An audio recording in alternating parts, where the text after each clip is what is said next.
Marcus Cole never imagined that fixing a leaky roof in an abandoned train car would lead to the discovery that would change everything. When his hammer broke through what seemed like ordinary wood paneling, revealing a hidden compartment stuffed with Civil War artifacts and gold coins worth $128 million, this struggling construction worker's life took an unimaginable turn. But the path to that moment was filled with judgment, whispers, and the desperate love of a father trying to give his son a home, no matter how unconventional it might be. Before we carry on, please hit the subscribe button to make my day, and let me know where you are watching from in the comments. The rusty train car sat forgotten on a patch of overgrown land just outside Oakridge, its faded red paint peeling away like old scabs. To most people driving past on Route 47, it was nothing more than an eyesore, a relic from the 1920s that should have been scrapped decades ago. But to Marcus Cole, standing there with his 5-year-old son Noah's small hand tucked safely in his own, it represented something else entirely: hope. Marcus had been walking these back roads for 3 weeks now, ever since Jessica had packed her bags and left with half their savings and all of his confidence. The apartment they'd shared was gone, repossessed along with most of their furniture when the construction company he worked for went under. The few $100s in his wallet wouldn't last long in any decent rental, not in a town where even the shabbiest one-bedroom cost $800 a month. "Daddy, is this where we're going to live?" Noah's voice carried that particular mixture of curiosity and uncertainty that only children seem to master. His dark hair caught the afternoon sunlight as he tilted his head up at Marcus, those same green eyes that Jessica used to say were his best feature, now reflecting in miniature. Marcus knelt down beside his son, brushing a speck of dirt from the boy's cheek. "What do you think, buddy? It's like a real train, but it stays in one place.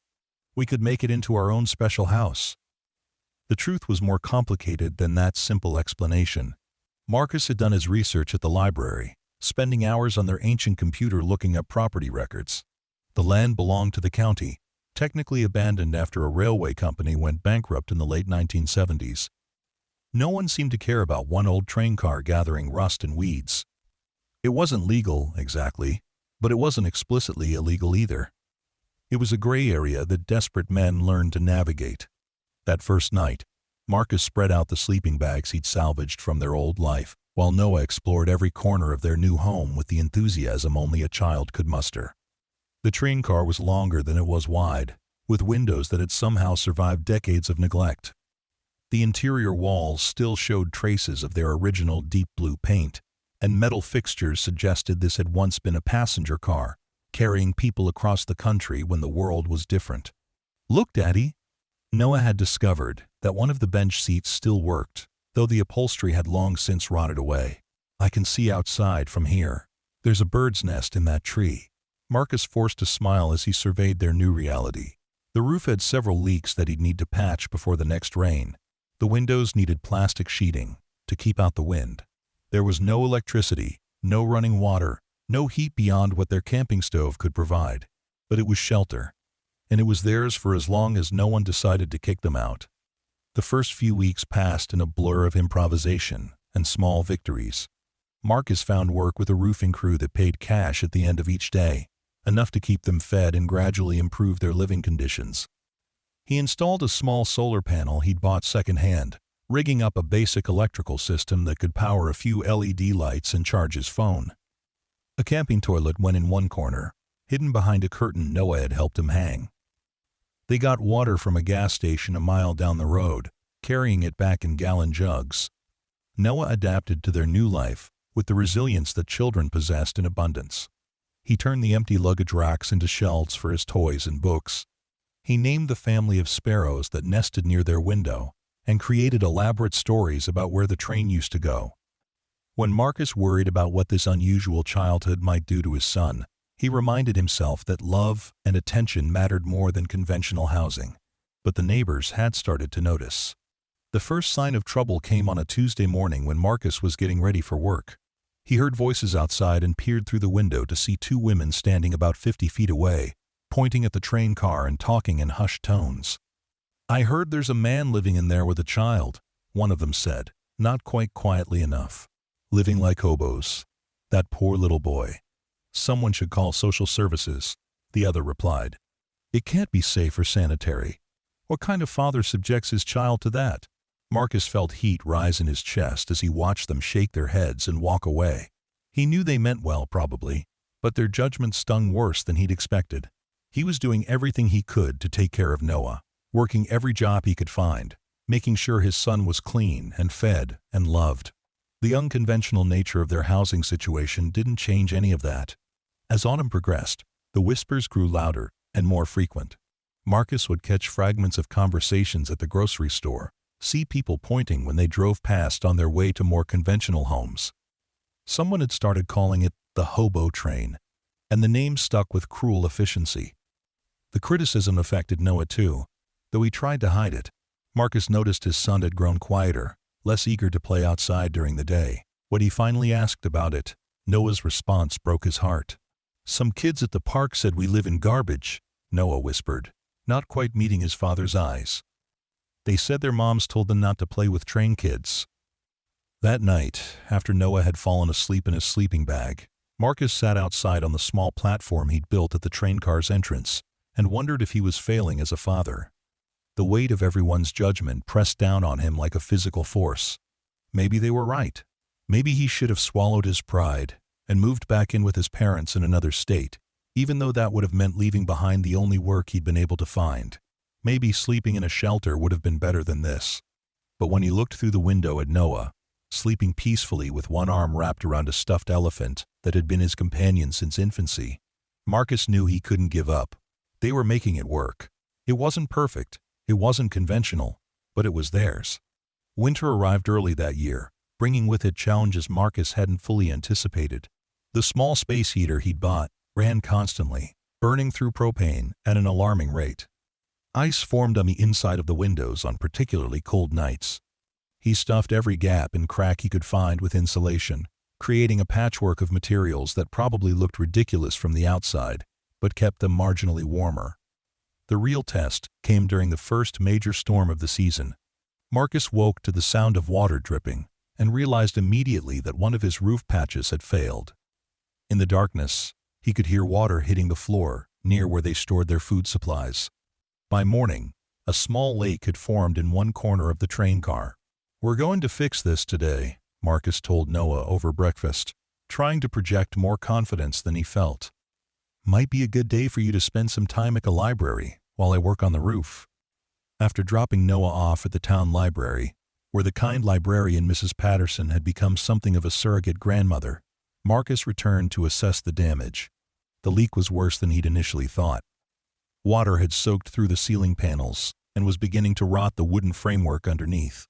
He set up his ladder and climbed onto the roof with his toolbox, grateful that the storm had passed and left behind one of those crisp, clear days that made physical work almost pleasant. The damaged section was near the back of the car, where he'd done his least successful repair job earlier in the fall. As Marcus pulled away the soggy cardboard and tar paper he'd used as a temporary fix, he noticed something odd about the roof's construction. What he'd assumed was solid wood turned out to be a double layer with a gap between. The water had found its way into this space and was pooling there, which explained why his surface repairs hadn't worked. He began removing the damaged wood more systematically, planning to replace the entire section. As he pried up a particularly stubborn board, his hammer punched through into the hollow space beneath with a sound that didn't seem right. Instead of the dull thud he expected, there was a papery rustling, as if he'd disturbed a nest of some kind. Marcus peered into the hole he'd accidentally created and felt his heart skip a beat. The space was filled with something that definitely wasn't insulation or debris. He widened the opening carefully, pulling away more of the rotted wood until he could see clearly into the hidden compartment. Wrapped in what appeared to be oilcloth and carefully arranged in the narrow space were bundles of papers, small metal objects that caught the light, and several leather pouches that clinked softly when the wind shifted them. Marcus reached in with shaking hands and pulled out one of the bundles. The oilcloth fell away to reveal documents written in faded ink on paper so old it felt like fabric.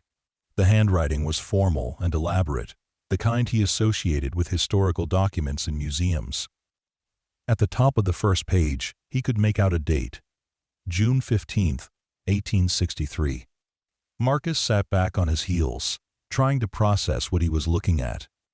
The train car was from the 1920s, but these documents were from the Civil War era, more than 50 years earlier.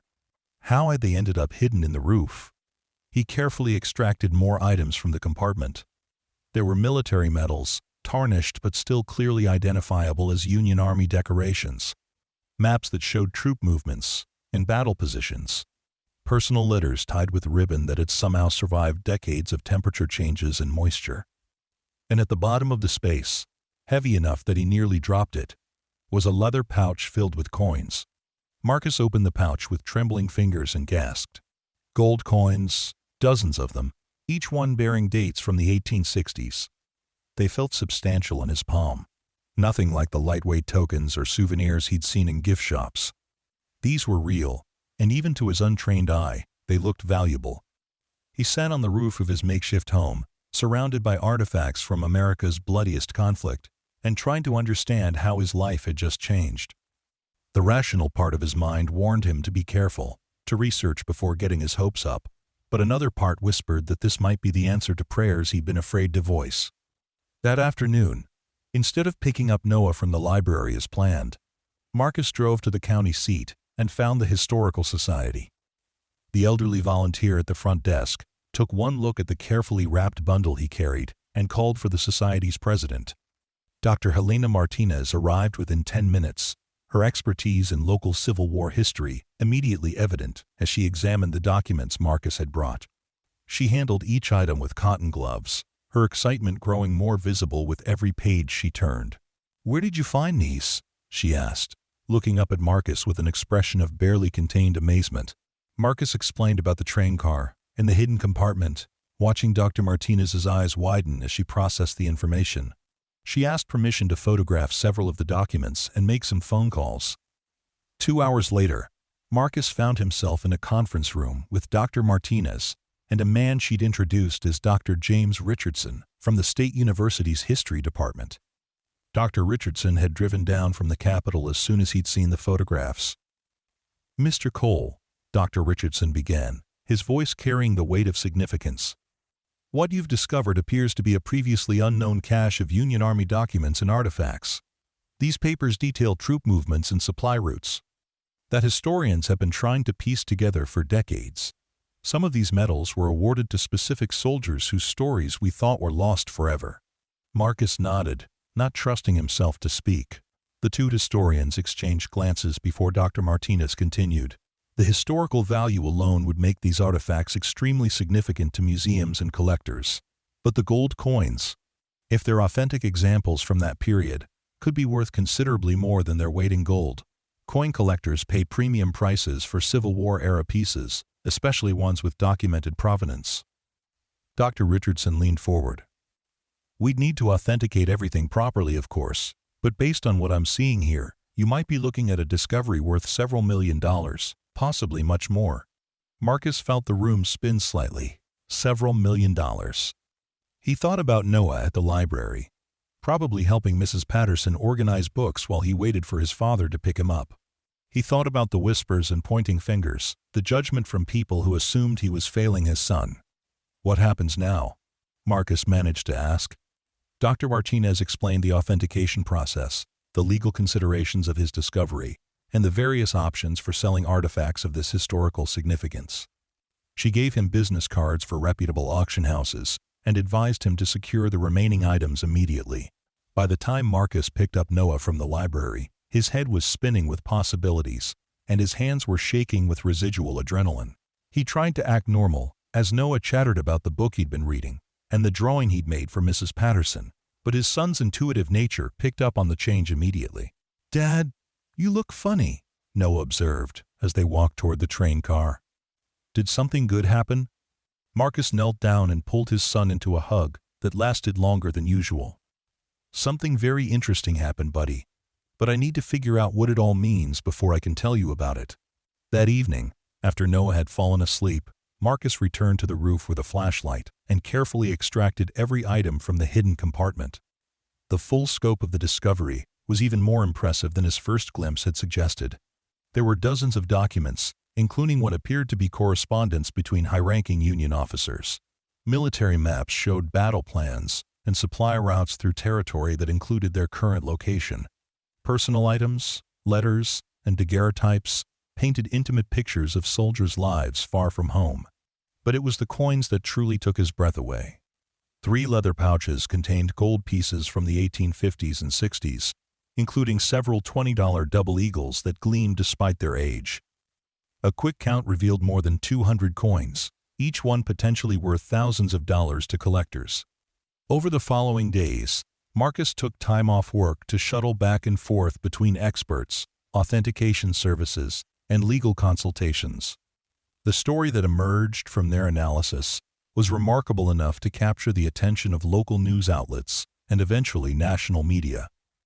According to the historians and legal documents, the train car had been built on the site of a former Union Army supply depot.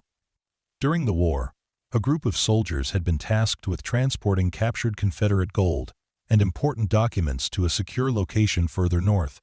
When their unit came under attack, they had hidden the most valuable items in what was then a wooden supply building, planning to return after the battle. The soldiers never made it back. Their unit was wiped out in a skirmish that barely rated a footnote in most Civil War histories. The supply depot was abandoned, the location forgotten as the war moved on and reconstruction began. When the railway company bought the land decades later, they built their train car maintenance facility directly over the old depot, unknowingly preserving the hidden cache. The legal implications were surprisingly straightforward. The land was technically owned by the county, but the artifacts had been abandoned for more than a century with no clear legal heirs. Marcus's status as a squatter was actually irrelevant, the lawyers explained. The discovery belonged to whoever found it, regardless of their technical right to be on the property. The authentication and appraisal process took 3 weeks. During that time, Marcus tried to maintain their normal routine, while reporters and curiosity seekers began showing up at the train car. The story had captured the public imagination in a way that surprised everyone involved. A down-on-his-luck father and son, living in an abandoned train car, discovering a treasure trove of Civil War artifacts worth millions. The final appraisal from Sotheby's auction house exceeded even the most optimistic estimates. The complete collection, including documents, artifacts, and coins, was valued at $128 million. The historical significance of the documents, combined with the rarity of the military medals and the pristine condition of the gold coins, had created what the appraiser called a perfect storm of value. When Dr. Martinez called with the final numbers, Marcus had to ask her to repeat them twice. $128 million. It was an amount so large he couldn't quite wrap his mind around it. That evening, he sat Noah down for a conversation that would change both their lives forever. "Remember how I told you something interesting happened when I was fixing our roof?" Marcus began, watching his son's face in the glow of their LED camping lights. Noah nodded solemnly. At 5 years old, he had learned to pick up on the emotional undertones of adult conversations.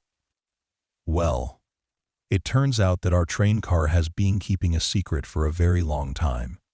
More than 100 years ago, some soldiers hid some very important things here, and when I was fixing the roof, I found them."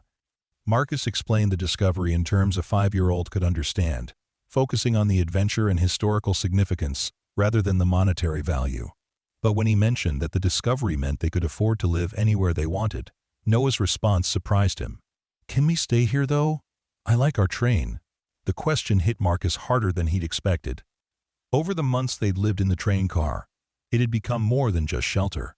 It was the place where they'd rebuilt their lives together, where Noah had learned resilience, and Marcus had discovered strength he didn't know he possessed. "We can do whatever we want," Marcus told his son. "We could fix up our train to be the nicest train house anyone's ever seen. Or we could buy a big house with a yard. Or we could travel and see other trains all around the world. What sounds good to you?" Noah considered this with the seriousness that important decisions deserved. "Could we fix up our train and also get a regular house? Like for when it's really cold?" Marcus laughed, a sound of pure joy that echoed through their small space. "Yeah, buddy, I think we can manage both." The auction took place 2 months later at Sotheby's in New York. Marcus and Noah flew there together, Noah's first time on an airplane, to watch as their discovery attracted bidders from around the world. Museums competed with private collectors for individual pieces, while the Smithsonian made a bid for the entire collection. In the end, the collection was purchased by a consortium of museums and universities, ensuring that the historical documents would be preserved and studied for generations. The final hammer price exceeded the estimate by nearly $10 million. Marcus donated a significant portion of the proceeds to establishing a scholarship fund for children from non-traditional housing situations. But he kept enough to transform their lives completely. They did indeed fix up the train car, turning it into a comfortable and unique home with proper insulation, plumbing, and climate control. Marcus bought the land from the county and created a small homestead around their train, complete with a vegetable garden and a playground for Noah. But they also bought a traditional house in town for the winter months and the times when Noah wanted to have friends over for sleepovers. Marcus started his own construction company, focusing on affordable housing and renovation projects that helped other families avoid the kinds of desperate situations he'd found himself in. The most satisfying change, though, was in how people looked at them. The whispers and pointing had been replaced by admiration and curiosity. The hobo train had become a local landmark, a symbol of the unexpected treasures that could be found in the most unlikely places. Mrs. Patterson from the library visited regularly, bringing books and staying for tea in the train car's cozy interior. Dr. Martinez became a close friend, helping Marcus understand the historical significance of his discovery and the role it played in expanding knowledge about Civil War history. Noah thrived in his unique environment, developing a love of history and archaeology that surprised no one who knew his story. He became something of a local celebrity himself, fielding questions from school groups and reporters about what it was like to live in the train where such an important discovery had been made. On quiet evenings, Marcus would sit on the platform he'd built outside their train car and reflect on the journey that had brought them to this point. The judgment and whispers that had once hurt so much seemed insignificant now, overwhelmed by the realization that sometimes the most desperate circumstances could lead to the most extraordinary outcomes. The discovery had given them financial security beyond anything Marcus had ever imagined, but more importantly, it had validated his belief that love and determination mattered more than conventional success. He provided for his son in the most unconventional way possible, and in the process, they had uncovered a piece of American history that would educate and inspire people for generations. As winter approached their second year in the renovated train car, Marcus received a letter that brought the whole story full circle. Jessica, his ex-wife, had seen the news coverage of their discovery and reached out through her lawyer.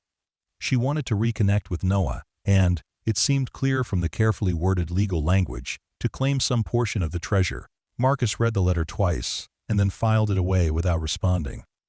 The life he and Noah had built together was too precious to complicate with reminders of past failures.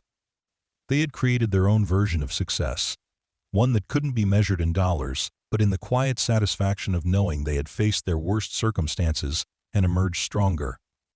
The train car that had once been a symbol of their desperation had become a monument to their resilience. And hidden within its walls had been the key to a future that neither of them could have imagined when they first spread out their sleeping bags on its dusty floor. Noah was already talking about becoming an archaeologist when he grew up, inspired by the treasure they'd found in their own home. Marcus encouraged the dream while secretly hoping that whatever path his son chose, it would be filled with the same unexpected discoveries that had transformed their lives.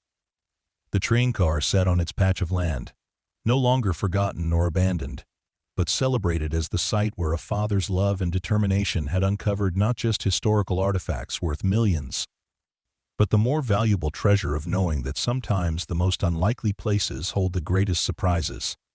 On clear nights, when the stars were bright enough to reflect in the train car's restored windows, Marcus would tuck Noah into his bed in their renovated home and remember the first night they'd spent there, when the future had seemed so uncertain and their circumstances so desperate. Now, looking at his son's peaceful face in the soft glow of their electric lights, powered by a solar system far more sophisticated than the makeshift setup they'd started with, Marcus knew that every moment of struggle had been worth it. They had found more than just gold and historical documents in those hidden walls. They had found proof that love, determination, and a willingness to make unconventional choices could lead to extraordinary outcomes. The poor dad, who had been shamed for living in a rusty train car, had become the man who discovered one of the most significant Civil War artifact caches in American history. But more importantly, he remained the father who had never stopped believing that he could provide for his son, no matter what form that provision might take. The train car that had once represented their lowest point had become the foundation of their greatest triumph, proving that sometimes the most desperate circumstances contain the seeds of the most remarkable transformations.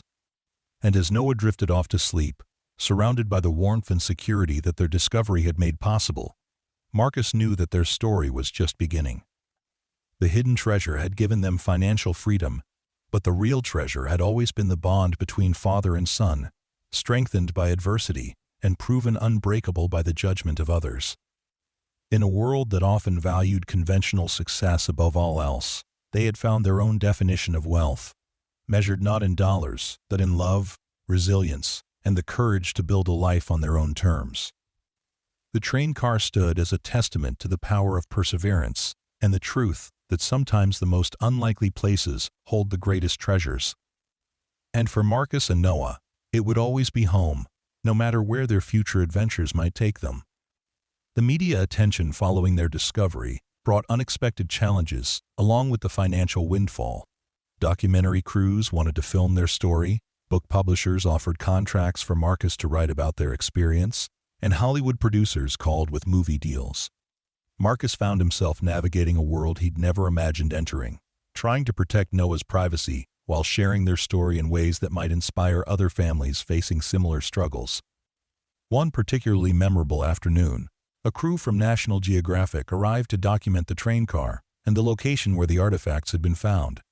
The producer, a woman named Sarah Chen, spent hours interviewing Marcus about the discovery process and the historical significance of what they'd uncovered. "What strikes me most about your story," Sarah said during a break in filming, "is how you turned what everyone saw as failure into something extraordinary. You didn't just survive difficult circumstances, you thrived in them." Marcus watched Noah playing nearby, building an elaborate fort out of production equipment cases while the camera crew reset their lights. "I think we learned that home isn't about having the right kind of house or fitting into other people's expectations. It's about the love you put into whatever space you have." The documentary, when it aired 8 months later, focused as much on the social aspects of their story as the historical discovery. It featured interviews with neighbors who admitted their initial judgments had been wrong, social workers discussing alternative approaches to family housing crises, and historians explaining the broader significance of the Civil War artifacts. But perhaps the most impactful segment featured Mrs. Patterson from the library, who had become an unlikely advocate for unconventional families after witnessing Marcus and Noah's journey firsthand. "I've worked with children for 30 years, she told the camera. "And I can tell you that love and stability matter more than addresses. That little boy was never neglected or unloved. His father created a home full of warmth and security, just not in the way society expected." The documentary's success led to speaking engagements for Marcus at conferences about homelessness, alternative housing, and family resilience. He found himself sharing stages with social workers, policymakers, and other parents who had navigated unconventional paths to provide for their children. At one particularly moving event at a community college, Marcus met Rosa Martinez, a single mother who had been living in her car with 2 young daughters after losing her apartment. She approached him after his presentation with tears in her eyes. "Your story gave me hope when I thought I had none left," she told him. "I kept thinking about your train car and how you made it work, and it helped me believe I could figure out something too." Rosa had eventually found work at a factory that offered on-site family housing for employees, a solution that had seemed impossible until she started thinking creatively about alternatives to traditional rental markets. She and her daughters now lived in a small but comfortable apartment in the factory's family complex, where childcare was provided during work hours, and the community supported each other through various challenges. Stories like Rosa's convinced Marcus to establish more than just the scholarship fund he'd initially planned. Working with Dr. Martinez and several social service organizations, he created the Second Chance Foundation, dedicated to helping families find innovative housing solutions during crisis periods. The foundation purchased and renovated several properties around Oakridge, creating temporary housing that felt more like home than traditional shelters. One of their first projects transformed an old-school building into family suites, each with private bathrooms and kitchenettes, but shared common areas where children could play and parents could support each other. Noah became deeply involved in the foundation's work, despite his young age. He helped design play areas and suggested activities that would help other children feel comfortable in their temporary homes. His unique perspective, having thrived in unconventional circumstances himself, made him an invaluable consultant on creating spaces that felt welcoming rather than institutional.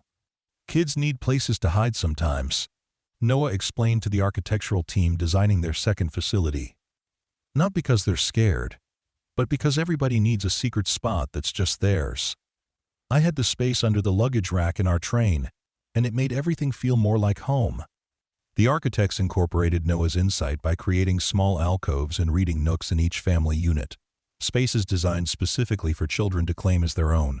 The details seemed minor, but families who stayed in the renovated facilities consistently mentioned how much the children loved having those special spaces.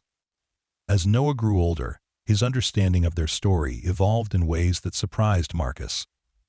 On his 7th birthday, celebrated in the beautifully renovated train car with a party that included children from throughout the county, Noah asked a question that showed how deeply he'd processed their experience.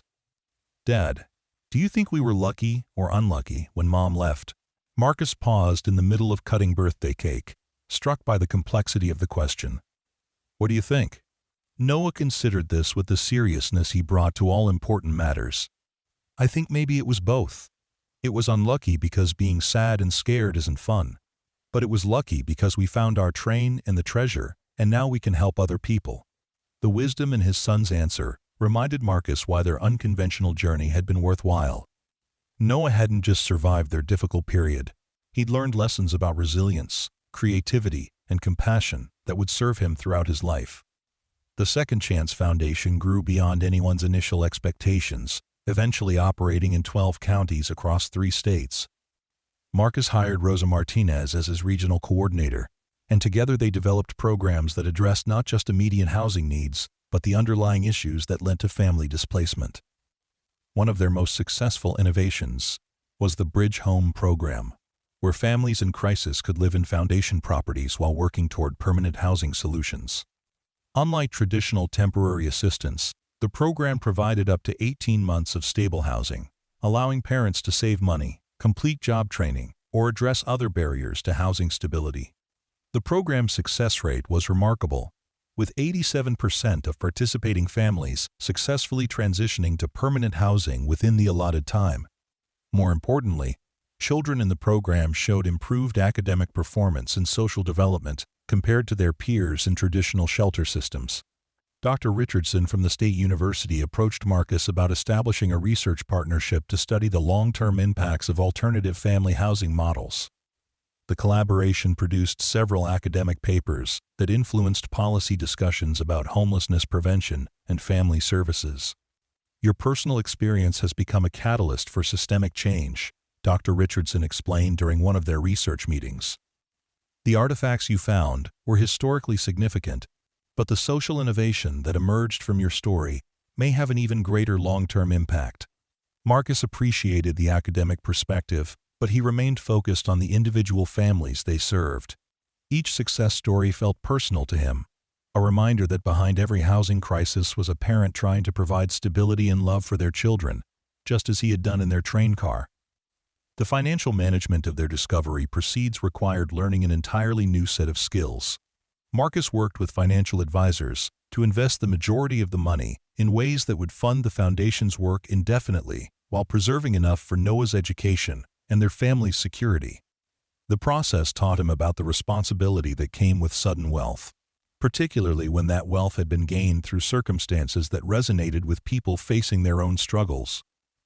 He felt obligated to use the money in ways that honored the desperation he'd felt during their early days in the train car. Noah's education became a priority, but not in the way Marcus had initially expected. Rather than enrolling him in expensive private schools, Marcus chose to keep Noah in the local public school system while supplementing his education with tutors and enrichment activities that aligned with his interests. The decision proved wise when Noah's teacher, Ms. Rebecca Thompson, reached out to discuss his academic progress midway through second grade. "Noah is reading at a fifth-grade level, and his mathematical reasoning is extraordinary," she explained during their conference. "But what impresses me most is his empathy and leadership with other students. He seems to have an intuitive understanding of how to help children who are struggling." Ms. Thompson shared examples of Noah's interactions with classmates, including his friendship with a girl whose family had recently moved into one of the foundation's bridge homes. Noah had immediately recognized her situation and quietly helped her navigate the social dynamics of starting at a new school mid-year. "He never made her feel different or pitied," Ms. Thompson observed.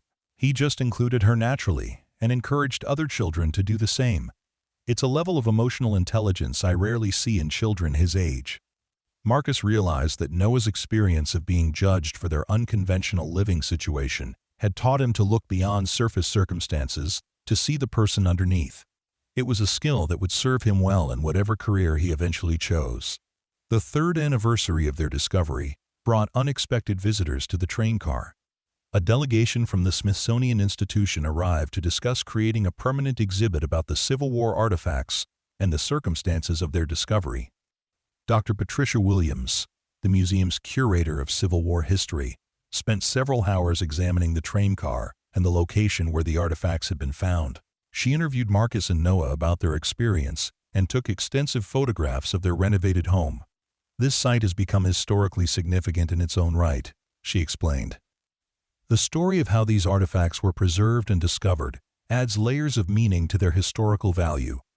We'd like to create an exhibit that tells both stories, the Civil War history and your family's journey." The proposed exhibit would feature replicas of the train car's interior during their early days there, alongside displays of the artifacts and documentation of the Foundation's work. It would be the first Smithsonian exhibit to focus as much on contemporary social issues as historical artifacts. Noah was particularly excited about the possibility of school groups visiting the exhibit and learning about both the Civil War and alternative approaches to family challenges. "Maybe it will help other kids understand that being different isn't bad," he suggested during one of the planning meetings. The exhibit opened 18 months later to significant media attention and public interest. Marcus and Noah attended the opening ceremony, where they were honored alongside the historians and archaeologists who had authenticated their discovery. Standing in the museum's Great Hall, surrounded by displays that told their story alongside America's broader historical narrative, Marcus felt a profound sense of completion.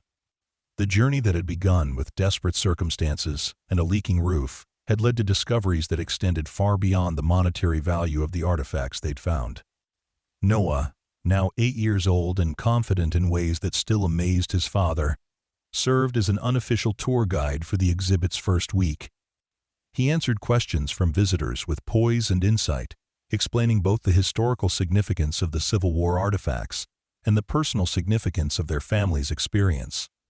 One conversation particularly struck Marcus. A middle-aged woman approached Noah after hearing him describe their early days in the train car. "Were you ever scared?" she asked gently. Noah considered the question seriously.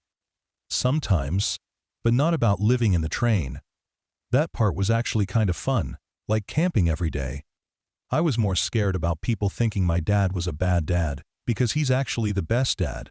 The woman's eyes filled with tears as she looked at Marcus. "I'm going through a divorce and worried about what kind of life I can provide for my children. Your story gives me hope that we can make it work, even if it's not conventional."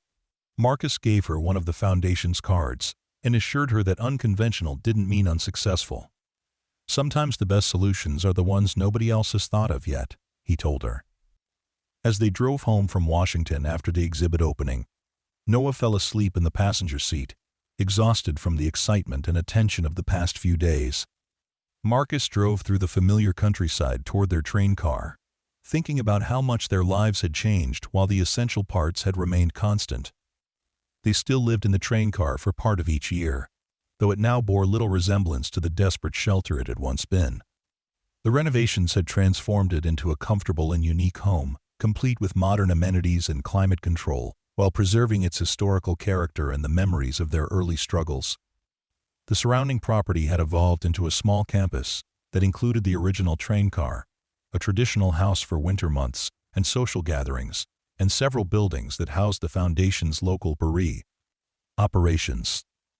Noah's playground had expanded into adventure trails through the surrounding woods, and a large garden provided vegetables for both their family and the Foundation's community kitchen. But the most significant change was in how they were perceived by others. The whispers and judgment had been replaced by admiration and curiosity. People drove out of their way to see the famous train car, and many stayed to learn about the Foundation's work or to share their own stories of overcoming difficult circumstances. Mrs. Patterson, now in her 70s but still working at the library, had become something of a local celebrity herself as the librarian who had supported the family during their early struggles. She frequently spoke at Foundation events about the importance of looking beyond surface circumstances to see the potential in every family. "I knew that little boy was loved and cared for," she would tell audiences. It didn't matter that their home was unconventional.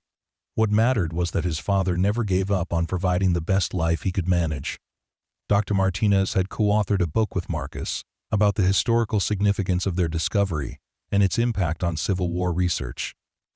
The book, titled Hidden History: How One Family's Struggle Revealed America's Past, became a bestseller and further elevated their story's national profile.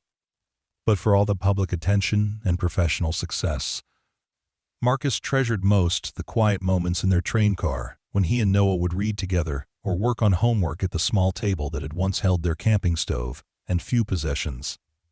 Those moments reminded him that their real treasure had always been their relationship, strengthened by adversity and proven unbreakable by external circumstances. Noah's interest in archaeology had evolved into a broader fascination with history and social justice.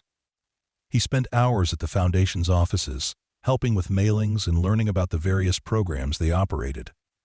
His unique perspective as someone who had experienced housing instability made him an effective advocate for other children in similar situations. On one particularly memorable occasion, Noah addressed a state legislative committee that was considering funding for alternative family housing programs. His testimony, delivered with the confidence that came from personal experience, proved more persuasive than the statistics and studies that other speakers had presented. "Families don't need perfect houses," he told the legislators. "They need safe places where love can grow. My dad and I lived in a train car, and we were happy because we were together, and he never stopped trying to make it better."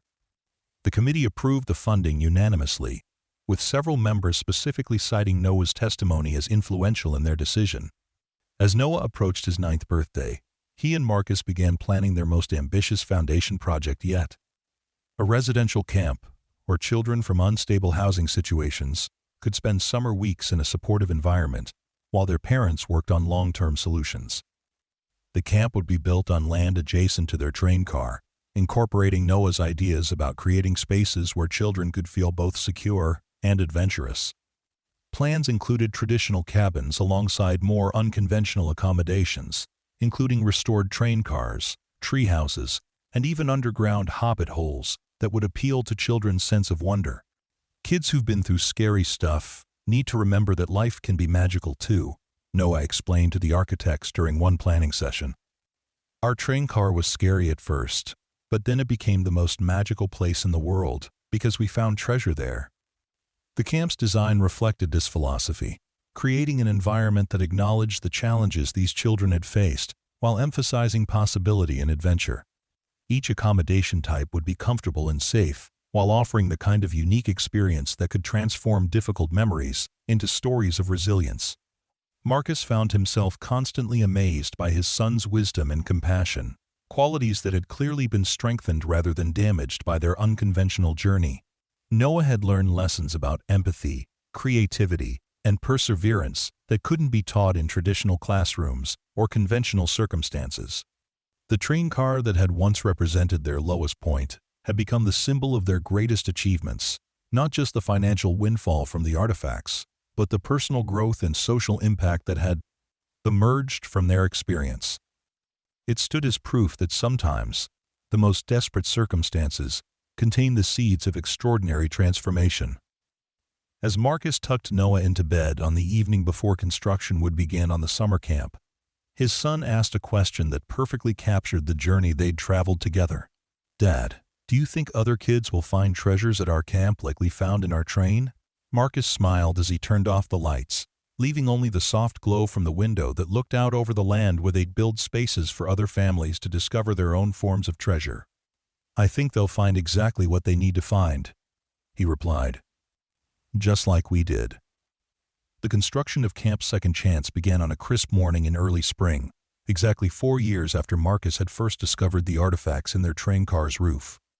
Noah, now 9 years old, insisted on being present for the groundbreaking ceremony, wearing a hard hat that was slightly too large for his head and carrying a clipboard where he'd written down suggestions for the brass construction crew.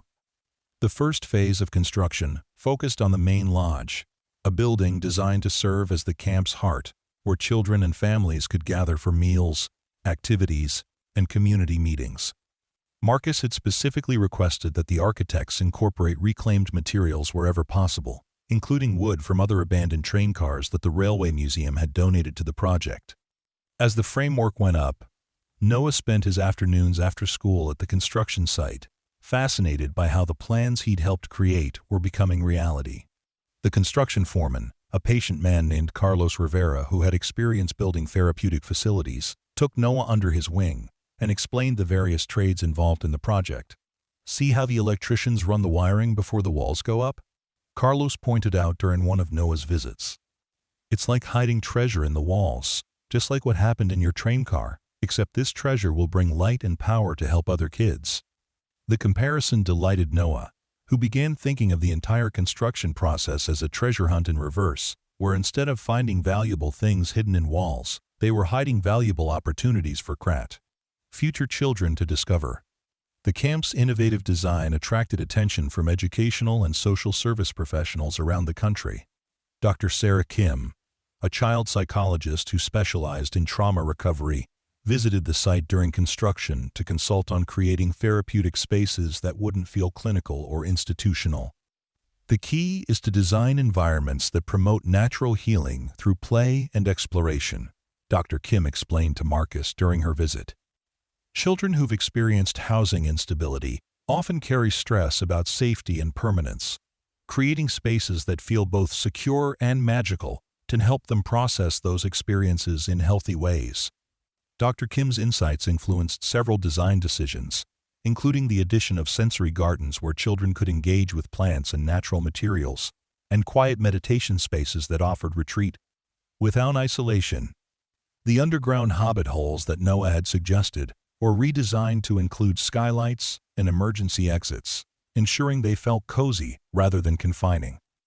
As summer approached, the foundation began accepting applications for the camp's inaugural session. The response overwhelmed even Marcus's optimistic expectations. Families from across the region applied for the 50 spots available during the first summer, each application telling a story of resilience in the face of housing challenges. Among the applicants was the Johnson family, whose house had been destroyed in a tornado 6 months earlier. 8-year-old Emma Johnson had been having nightmares about losing her home again, and her parents hoped the camp might help her process her fears while they worked on rebuilding. Another applicant was 12-year-old David Chen, whose family had been living in their car since his father's factory closed. David had been maintaining perfect grades despite their circumstances, but his teachers worried about the stress he was carrying as the oldest of 3 children. Reading through the applications reminded Marcus of his own desperation during those early days in the train car, when the future had seemed so uncertain and the judgment of others had felt overwhelming. Each family story reinforced his commitment to creating a space where children could experience stability and joy, regardless of their housing situation. The staff Marcus assembled for the camp reflected the same philosophy that guided the Foundation's other programs. Many were professionals who had personal experience with housing instability or who had worked extensively with families in crisis. Rosa Martinez agreed to serve as the camp's program director, bringing her experience from the Foundation's other facilities, along with her natural warmth and organizational skills. The camp's head counselor was Jennifer Walsh, a former teacher who had developed innovative outdoor education programs for children from challenging backgrounds. Her approach emphasized building confidence through manageable challenges and celebrating each child's unique strengths and perspectives. "Every child who comes here is already a survivor," Jennifer explained during staff training. "Our job isn't to fix them or feel sorry for them. Our job is to help them see their own strength and give them tools to build on it." 2 weeks before the camp's opening, Noah made a request that surprised Marcus with its thoughtfulness and maturity. "Dad, I want to stay at the camp too, not just visit during the day. I think it would help the other kids to see that someone who lived like we did turned out okay." Marcus considered the request carefully. Noah would be one of the younger campers, and Marcus worried about placing too much responsibility on his son's shoulders. But Noah's reasoning was sound, and his presence might indeed help other children feel less isolated in their experiences. "You can't be a counselor," Marcus told him. "You need to be a kid first. But if you want to be a camper who sometimes shares your story when it might help others, I think that would be wonderful." The camp's opening day arrived with a mixture of excitement and nervous energy that reminded Marcus of Noah's first day of school. Families arrived throughout the morning, some in cars packed with hastily gathered belongings, others dropped off by social workers or relatives who were helping during their housing transition. Marcus watched from the main lodge as children explored their new environment with varying degrees of enthusiasm and apprehension. Some immediately began climbing on the playground equipment and exploring the hiking trails, while others stayed close to their parents or guardians, clearly uncertain about this new situation. Noah proved instrumental in bridging these different comfort levels. He naturally gravitated toward the more hesitant children, not with forced cheerfulness, but with the genuine understanding that came from having been scared and uncertain himself. Marcus observed one particularly touching interaction when Noah approached a 7-year-old girl named Sophia, who had been sitting alone on the lodge's front steps while other children played nearby. Instead of trying to convince her to join the group activities, Noah simply sat down beside her and began pointing out interesting things in their surroundings. "See that bird's nest in the oak tree?" he said quietly. "I think those are baby robins. Their mom probably built that nest there because she knew it was a safe place for them to grow up." Sophia looked where he was pointing and nodded silently. After a few minutes, she spoke for the first time since arriving at camp. "My mom says we're going to find a safe place too, but we have to stay here until she figures it out." Noah nodded seriously. "My dad and I lived in that train car over there for a long time while he figured things out. It was scary sometimes, but it was also kind of an adventure. And look how it turned out." Sophia's face brightened slightly as she looked toward the renovated train car, clearly visible from their vantage point. "You really lived in there? Want me to show you?" Noah offered. "It's really cool inside now, but I can tell you what it was like when we first moved in." By lunchtime, Sophia was part of a group of children that Noah was leading on an exploration of the camp's various accommodations, explaining from his unique perspective what it felt like to make an unconventional space into a home. The first week of camp exceeded everyone's expectations. Children who had DTS arrived withdrawn and anxious began opening up as they realized they were surrounded by others who understood their experiences. The variety of accommodations proved particularly effective, allowing children to choose sleeping arrangements that felt comfortable rather than being assigned to identical cabins. Emma Johnson, the tornado survivor, chose one of the tree houses, explaining that being up high made her feel safer. David Chen selected a traditional cabin, but spent most of his free time in the underground hobbit hole, which he said reminded him of the hideouts he built as a younger child.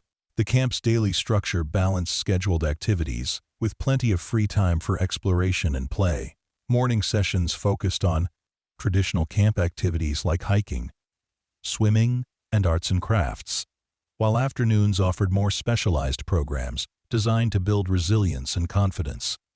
One of the most popular activities was treasure hunts, where children searched for hidden objects around the camp while learning about local history and nature. Jennifer Walsh had designed these hunts to parallel Noah and Marcus's discovery, emphasizing that valuable things could be found in unexpected places and that persistence and curiosity were valuable traits. During one memorable treasure hunt, Sophia discovered a time capsule that the staff had buried, containing letters from previous Foundation families who had successfully transitioned to permanent housing. Reading these messages of hope and encouragement from children who had faced similar challenges proved more valuable than any monetary prize. The evenings at camp featured storytelling sessions around a fire pit built near the original train car. Marcus and Noah often participated in these gatherings, sharing their story alongside other campers who wanted to talk about their experiences. These sessions became some of the most powerful moments of the camp experience. Children learned that they weren't alone in their struggles and that difficult circumstances didn't define their futures. Parents who visited during family weekends often commented on the increased confidence and hopefulness they saw in their children. One evening, David Chen surprised everyone by volunteering to tell his family's story for the first time. He described the night they'd first slept in their car and how scared he'd been about starting school while living in a parking lot. "But being here helped me understand that where you sleep doesn't change who you are," he concluded. "And sometimes the scary times help you figure out how strong you really are." The impact of David's sharing rippled through the group, encouraging other children to open up about their own fears and discoveries. Marcus watched these interactions with profound gratitude, realizing that the camp was achieving its goal of transforming difficult experiences into sources of strength and connection. As the first summer session drew to a close, the Foundation began receiving requests from other organizations wanting to replicate the camp model. Social service agencies, educational institutions, and nonprofit organizations from across the country reached out for guidance on creating similar programs in their communities. Dr. Martinez suggested that the Foundation consider developing a franchise or consultation model that could help other communities adapt their approach to local needs and resources. The idea excited Marcus, who saw the potential for their personal story to inspire systemic changes in how society supported families facing housing challenges. The camp's success also attracted the attention of researchers studying, innovative approaches to childhood trauma and resilience. Dr. Rebecca Foster from the State University's Psychology Department requested permission to conduct a longitudinal study following campers over several years to document the program's long-term impacts. "What you've created here goes beyond traditional camping or even therapeutic intervention," Dr. Foster explained during her initial site visit. "You've developed a model that addresses both immediate needs and long-term resilience building in ways that could influence policy and practice nationwide." Marcus agreed to participate in the research, recognizing that documenting their success could help other communities secure funding and support for similar programs. Noah, now experienced in being interviewed by researchers and journalists, volunteered to be part of the study as well. The second year of camp operations brought new challenges and opportunities. The program expanded to accommodate 75 children across 2 summer sessions, requiring additional staff and facilities. Marcus made the decision to construct a second phase of buildings, including more diverse accommodation options and specialized program spaces. The expansion included a makerspace where children could work on engineering and creative projects, a recording studio where they could produce podcasts about their experiences, and a greenhouse where they could learn about sustainable food production. Each edition reflected lessons learned from the first year about what activities and environments most effectively supported healing and growth. Noah, now 10 years old, had grown into his role as both camper and informal ambassador for the program. He participated in all camp activities, while also helping newer children navigate their first experiences with unconventional living arrangements. His unique perspective proved particularly valuable when working with children who struggled with shame about their housing situations. Noah's matter-of-fact attitude about having lived in a train car and his obvious pride in what his family had accomplished helped other children reframe their own experiences. During the second summer's opening ceremony, Noah addressed the group of new campers with a confidence that amazed Marcus. "Some of you might be worried about what other people think about where you live or what your family is going through," he said, speaking without notes to the circle of children gathered around the fire pit. I used to worry about that, too. But I learned that the people whose opinions matter are the ones who see how hard you're trying and how much love your family has, not the ones who only care about what kind of house you live in. The speech sparked a discussion that lasted well into the evening, with children sharing their own experiences with judgment and discovering that they all had similar stories of resilience and family love that transcended their housing circumstances. As autumn approached and the second camp session concluded, Marcus reflected on how far they'd traveled from those desperate early days in the train car. The financial security provided by the artifact discovery had certainly transformed their lives, but the real treasure had been the opportunity to use their experience to help other families facing similar challenges. The Foundation's work had expanded beyond the camp to include policy advocacy, research partnerships, and direct service programs in multiple states. Rosa Martinez had been promoted to executive director, overseeing a staff of 42 people working on various initiatives related to family housing stability. But for all the organizational growth and public recognition, Marcus treasured most the quiet moments when he and Noah would walk through the camp in the evening, checking on sleeping children and ensuring that everyone felt safe and cared for. On one such evening, as they completed their rounds and headed back toward their own train car, Noah asked a question that showed how much he understood about their journey and its significance. "Dad, do you think Mom ever wonders what happened to us?" Marcus paused, considering how to answer honestly without reopening old wounds. "I think she probably knows some of our story from the news coverage. I hope she's proud of the man you're becoming and happy that we found our way." Noah nodded thoughtfully. "I'm glad she left, even though it was scary at first. If she hadn't, we never would have found our train car or the treasure or figured out how to help other families." The wisdom in his son's observation reminded Marcus once again that their greatest discovery hadn't been the Civil War artifacts worth millions of dollars, but the strength and purpose they'd found in transforming their personal struggle into a force for positive change in other people's lives. The train car that had once been a symbol of their desperation now stood illuminated by solar-powered lights, surrounded by the camp facilities that housed dozens of children who were learning their own lessons about resilience, hope, and the many different ways a family could create a home.